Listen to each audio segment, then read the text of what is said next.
La Vigor per conti saluta i playoff. Al termine di una partita controversa la Romulea vince i rigori e accede al prossimo turno, dove attenderla è il Frosinone. Una gara frizzante tra due squadre convinte dei propri mezzi e pronte ad affrontarsi a viso aperto, con Di Michele che prova subito a sorprendere tutti senza successo. Poco dopo Paganini scalda i guanti di Compagnucci con questa punizione rosoterra, ma il portiere è attento e blocca. Dall'altra parte gli ospiti provano a rispondere con la stessa moneta, ma il risultato non è migliore e anche Lorenzi risponde presente. Poi la Vigor dà sfogo per la prima volta a una delle armi migliori, la fascia sinistra, dove Manansala riesce a guadagnare il fondo, poi cerca di cogliere impreparato Compagnucci che però respinge, la palla rimane lì ma la difesa libera senza problemi. Gli Amaranto Oro oggi in bianco riescono a mettere la testa avanti al decimo, un'azione confusa consegna la palla a Bernabucci che controlla, rientra e va in porta, una traiettoria che beffa Lorenzi per l'1-0 Romulea, poi risultanza davanti ai propri tifosi accorsi in massa.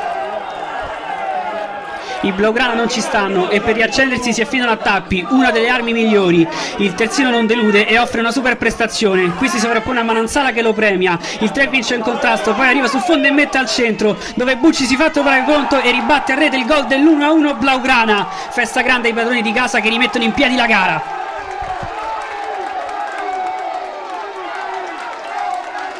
I ragazzi di Di Marco si impossessano della gara e sono decisi a sfruttare l'inerzia. Sopra Cordevole preferisce Bucci a Manansala. Il numero 9 entra in aria, ma il diagonale è debole e finisce fuori dallo specchio.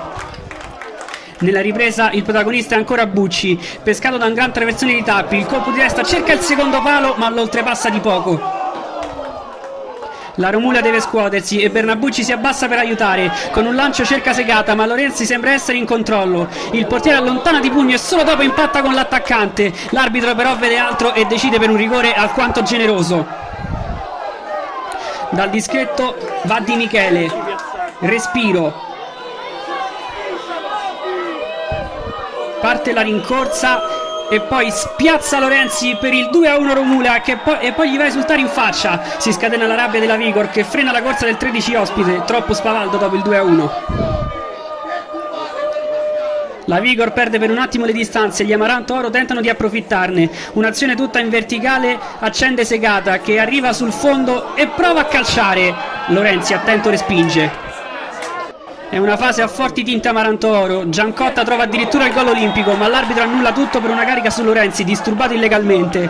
Dall'altra parte è di nuovo Tappi a suonare la carica, ma Foderà manca all'appuntamento con il suo pallone messo al centro.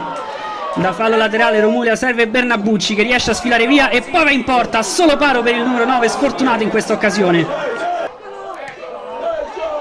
Nel finale la Vigor si costruisce l'ultima occasione con Martire che viene abbattuto al limite dell'area. Sul punto di battuta si presenta Paganini, il capitano blaugrana vede Compagnucci fuori posizione e prova a punirlo. Il tiro sul suo palo va a buon fine e i blaugrana trovano il pareggio, regalandosi così una possibilità ai rigori.